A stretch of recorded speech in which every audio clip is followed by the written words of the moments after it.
بسم اللہ الرحمن الرحیم۔ ناظرین کرام، سامعین کرام، موجودہ دور میں ٹیکنالوجی نے جہاں بہت سے شعبوں میں ترقی کی ہے، وہیں خوراک کے میدان میں بھی انقلابی تبدیلیاں آئی ہیں۔ مصنوعی خوراک یعنی لیبارٹری میں تیار کردہ گوشت اور دیگر غذائی اجزاء ایک ایسا موضوع ہے جس پر دنیا بھر میں بات ہو رہی ہے۔ سوال یہ ہے کہ اسلام اس بارے میں کیا کہتا ہے؟ کیا یہ خوراک اسلامی تعلیمات کے مطابق جائز ہے؟ اسلامی تعلیمات میں خوراک کے حوالے سے دو بنیادی اصول ہیں، حلال و طیب۔ ناظرین کرام، حلال کا مطلب ہے کہ جو چیز اللہ اور اس کے رسول صلی اللہ علیہ وسلم کے احکامات کے مطابق ہو، اور طیب کا مطلب ہے کہ جو چیزیں پاک اور صحت کے لیے مفید ہوں۔ اللہ تعالیٰ قرآن کریم میں سورہ بقرہ میں ارشاد فرماتے ہیں، اے لوگو، جو چیزیں زمین میں حلال اور پاک ہیں انہیں کھاؤ۔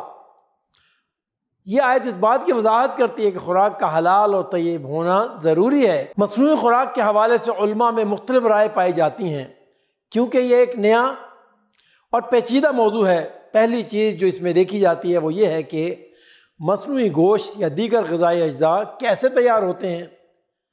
اگر ان میں حرام اجزاء شامل ہوں یا غیر اسلامی طریقے سے تیار کیے گئے ہوں تو خوراک جائز نہیں ہو سکتی۔ ناظرین کرام، مثال کے طور پر اگر لیبارٹری میں تیار کردہ گوشت میں کوئی ایسا جز شامل کیا جائے جو شرعی طور پر حرام ہو، جیسے خنزیر کا DNA یا حرام جانوروں کا مواد، تو وہ خوراک قطعاً حلال نہیں ہوگی۔ لیکن اگر وہ گوشت حلال جانوروں کے خلیوں سے تیار کیا گیا ہو اور اس کے اجزاء میں کوئی حرام چیز شامل نہ ہو تو اس کے جائز ہونے کا امکان زیادہ ہے۔ اسی طرح دوسری اہم بات یہ ہے کہ طیب خوراک ہونی چاہیے، یعنی صحت کے لیے مفید اور پاکیزہ ہو۔ اگر مصنوعی خوراک صحت کے لیے نقصان دہ ثابت ہو یا اس میں غیر صحت بخش اجزاء شامل ہوں تو یہ بھی اسلامی نقطہ نظر سے قابل اعتراض ہو سکتی ہے۔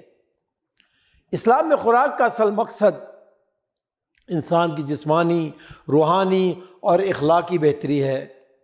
لہذا اگر کوئی مصنوعی خوراک حلال اور طیب کے معیار پر پوری اترتی ہے تو اس کے استعمال میں کوئی ممانعت نہیں ہونی چاہیے۔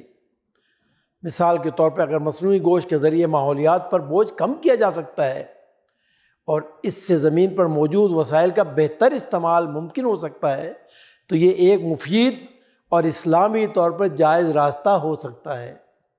لیکن اس کے ساتھ ساتھ اس بات کو یقینی بنانا ضروری ہے کہ اس خوراک کی تیاری اور اس میں استعمال ہونے والے اجزاء شریعت کے مطابق ہوں۔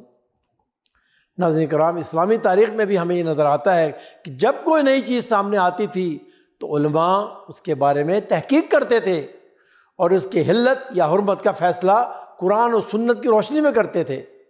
مصنوعی خوراک کے معاملے میں بھی اسی طرح کا رویہ اپنانا ضروری ہے۔ ناظرین کرام، مصنوعی خوراک ایک جدید سائنسی ایجاد ہے اور اس کے جائز یا ناجائز ہونے کے انحصار اس کی تیاری اور استعمال کے طریقے پر ہے۔ اسلام میں جب تک کوئی چیز حلال اور طیب ہو اس کا استعمال جائز ہوتا ہے، لیکن اس بات کو یقینی بنانا انتہائی ضروری ہے کہ ہم اپنی خوراک کے حوالے سے اسلامی اصولوں پر عمل پیرا رہیں اور کوئی ایسا عمل نہ کریں جو ہماری صحت، روحانیت یا اخلاقیات کو نقصان پہنچائے۔ اللہ تعالیٰ ہمیں ہر قسم کی خوراک کے حوالے سے درست فیصلے کرنے اور اسلامی تعلیمات کے مطابق زندگی گزارنے کی توفیق عطا فرمائے۔ آمین یا رب العالمین۔